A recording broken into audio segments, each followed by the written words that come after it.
Okay, welcome to Spore. This is a very difficult game to demo in 20 minutes.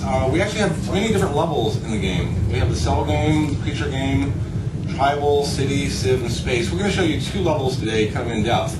But first we're going to start with one of the editors. Each one of these game levels has an associated editor with it. Almost everything you're going to see in this game is creatable by the player. And this is the creature editor in the game. We start with this torso. It's a very clay-like thing. You can kind of grab, manipulate, shrink, expand, use the mouse wheel to sculpt it. And so this kind of becomes the starting point for our creature. So I'm going to grab this thing and kind of inflate this a bit, drag it around. And what you can do in this editor is influencing not just the look of your creature, but also the way it's going to perform in the world. So I'm going to start here, put a couple of legs from the leg palette here on our creature, and then some feet from the feet palette. You'll notice there are different columns here. A lot of these parts also have morph channels, so they can sit here and kind of distort them.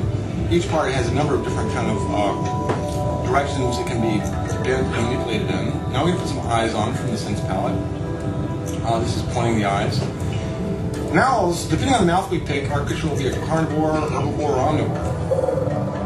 This will also determine the voice that our creature has in the game, whether it's a bird-like voice or insect-like, etc. Now let's give this guy some arms. Now this is designed so that almost anybody can come up and make something really interesting in about 2 or 3 minutes.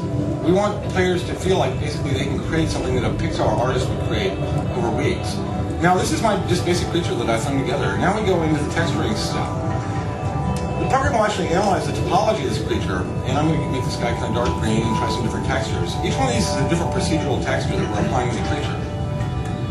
And it actually kind of knows where to shadow it, where the legs are, where the back is. We can also combine overlays on top of this. So this is an overlay layer that I'm going to make kind of yellow, and we can try different types of stripes on our creature.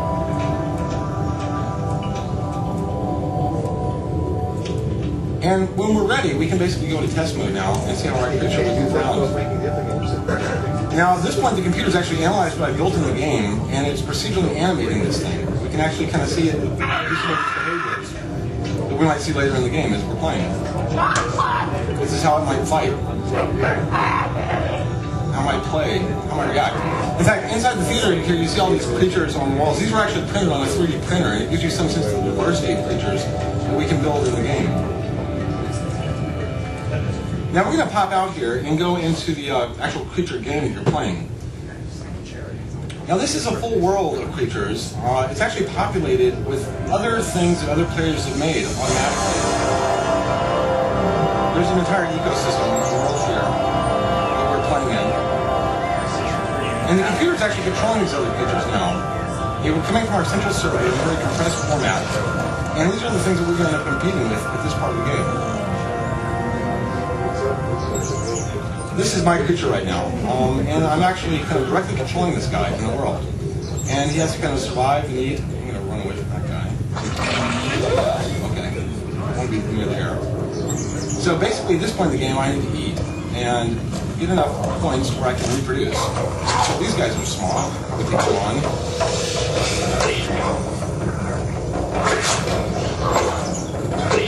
They're just like too many of these guys right now, so I'm going to give up on this. You don't have to necessarily be strong. You can actually have a pretty big advantage in the game just by being social. Here's some food. Go that way. It's a harsh world right now. I'm going away from these guys. Oh, here's some herbivores. Right there. Yes. This is their nest, actually. Okay, I'm going to run away. I did get some DNA points now, which will allow me to mate. So I'm going to go over to my species. These are my guys. Now there's a whole social game where I can call these guys.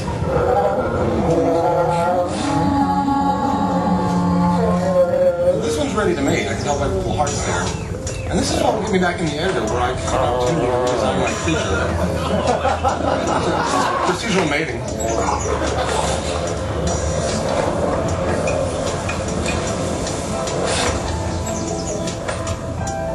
So you don't lay the eggs. And we're actually playing through every generation of evolution of these creatures.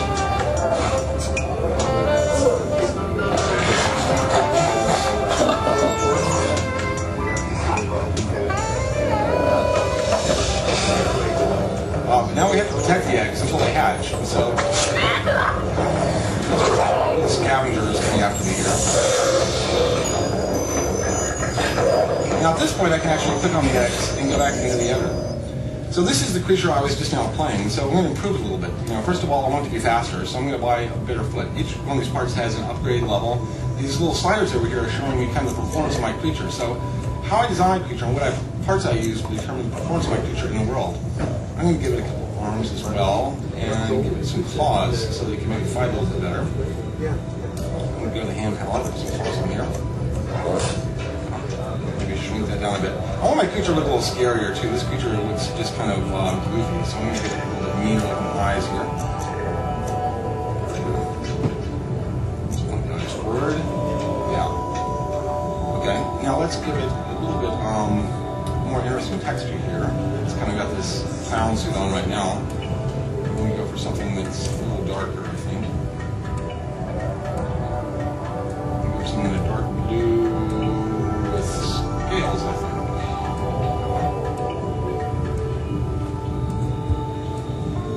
And now I'm going to change the overlay to something red, some stripes on the back. So you can spend as much time in the editor or as little time as you like in these generations. Okay, this is my new creature, so I'm going to come back into the world with this creature. Now coming back into the world, I'm actually not a grown-up. I actually start as a baby. So this is the baby version of the creature I just designed. These are my siblings and my parents. Now I can make friends by clicking on these guys, and they will actually become part of my herd, and we can work together as a group. So I get the little friendship sign. This is kind of like a friendship game in the sim. And now my little friends will follow me around the world, and we can kind of work together as a team.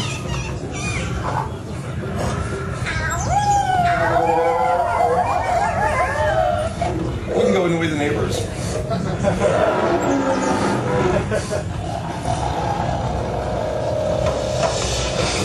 If I do this long enough, the babies are going to get eaten, so I'm going to skip over this part of the game. Now, we're going to skip over several levels of the game here. We're skipping over the tribal game, where our creatures become intelligent and they start building tribal tools, huts, and have relationships with other tribes. There's an associated hut editor where you get to design the hut of the creatures. Also, at some point, you can even design the flora of the game, change, make very kind of imaginative worlds using that. Later, we go to the city game, where it's kind of a simple version of SimCity. We're designing their buildings, designing the city layout, and kind of the specialization of the city. There's a building editor as well as a city editor. Eventually, we get to the civ game where we're designing vehicles that we'll actually use to kind of crawl around the surface of the planet and interact with other civilizations. We're actually going to skip ahead to that phase right now. This is kind of the very end of the civilization game that we're going to. Same species that we were playing before, same planet, just much, several hours later into the game. So, this is one of the cities that I've built for my creatures. All the things you see on screen here are, creatable by the player and then automatically shared through the pollinated content. We actually have several different cities on this planet here. This is our home city. Now, at this portion of the game, which is the very end of the Civ game, we're actually just about to get into the space game. So, at this point, for the first time, I can kind of click on my city hall and choose to purchase a UFO, which is what I end up playing the next level of the game.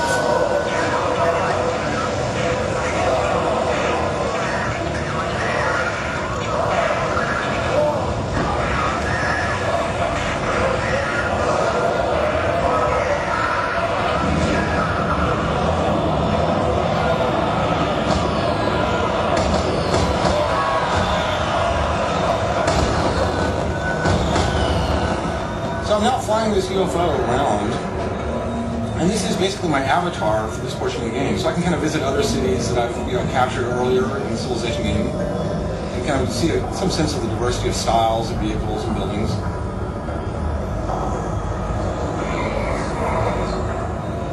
The UFO can be used for a lot of things. It's kind of like a very versatile tool. One of the things I can use the UFO for is collecting content.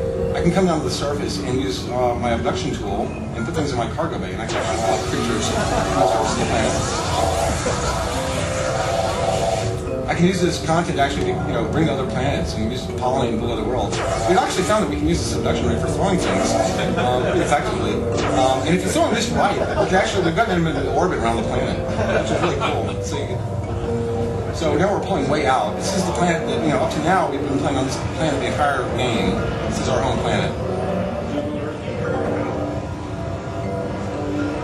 And with UFO now, we can pull out to the solar system for the first time. This is our local solar system. We have a few planets in here. This one has life, I can tell by the sliders. It doesn't have intelligence, but it has some kind of wild life on it. So we're going to fly over here in the UFO. Coming on the surface. Now, not all the worlds are going to be, super kind of realistic. Some of them are going to be more imaginative, fantasy-based worlds. We want a huge amount of diversity, not just in the creatures, vehicles, and buildings, but also in the planets.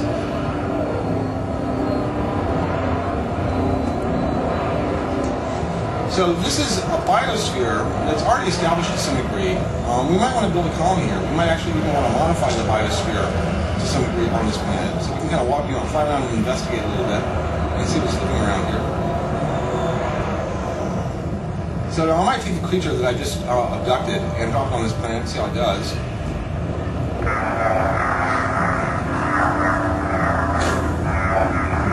Have to meet the neighbors, so to say.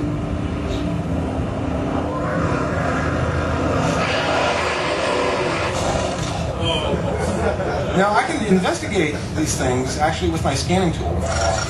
So I can scan different life forms on this planet, and what I'm actually doing is I'm adding these things to my database, my UFO. Now the database is actually presented in the form of a card deck that we call Sporepedia. So for every piece of content that I encounter in the game and scan, we get a card, a trading card basically added. This is my home star, and it actually has attached to it the planets around it. This is my home planet. This is the planet we're currently visiting. If I click the planet, it shows the species that I've currently scanned on the planet. And I can click on those, and each one has a rating that we can, use in other formats. In fact, like a trading card game.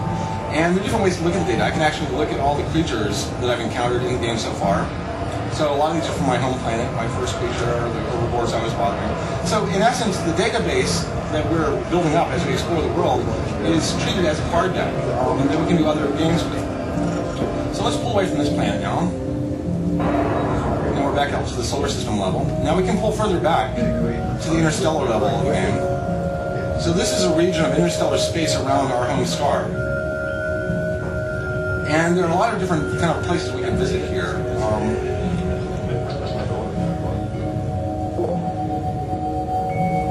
can go down to this blue thing here. Now this actually isn't a star.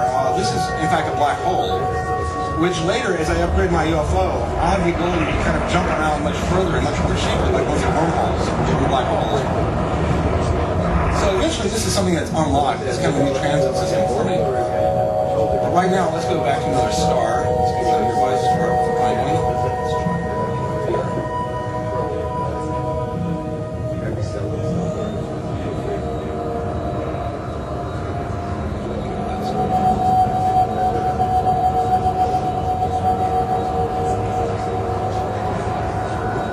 Large galaxy probably holds about 500,000 stars that we're actually going to have. Each will have an average of 4 planets.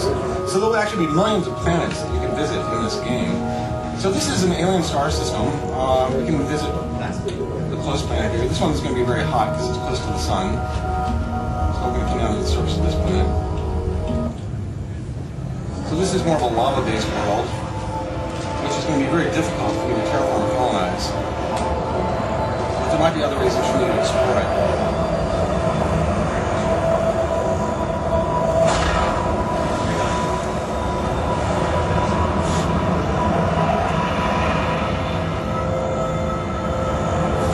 Occasionally, even on barren planets, you might discover things that will actually help your UFO. So I can actually come investigate what this is, pick it up.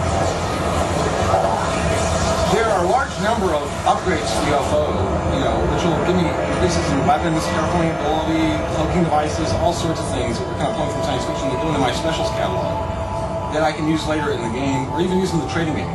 So at the space game, there are a lot of different metagames I can play involving exploration, trading, fighting, etc.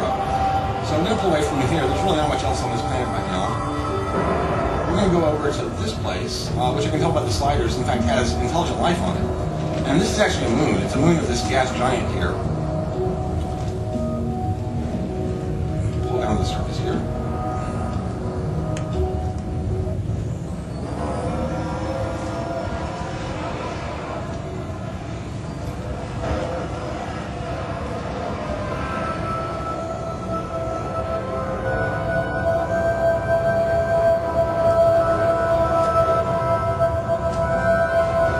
So here's an alien civilization over here.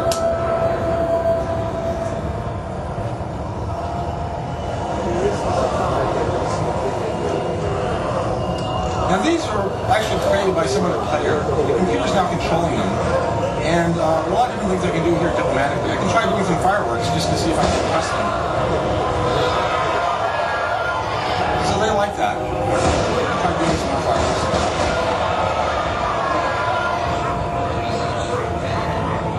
Diplomatically, I'm forming relationships with these guys, and depending on what I do and depending on their personality, it might go totally different ways. So at this point, they were so impressed with what I did, they're starting to worship me, come as a god. So I might decide to kind of pick one of these guys up. Duck him.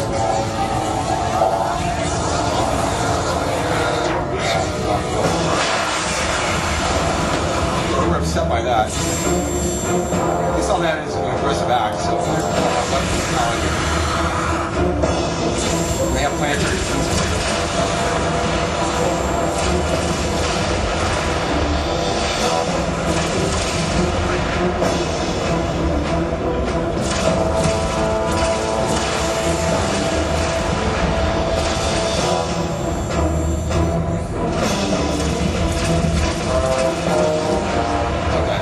So I managed to take out their defenses there.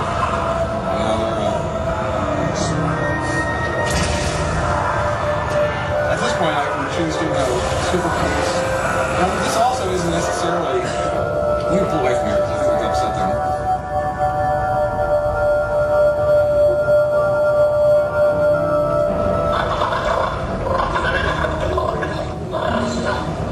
So this turned out to just really be one of their colonies.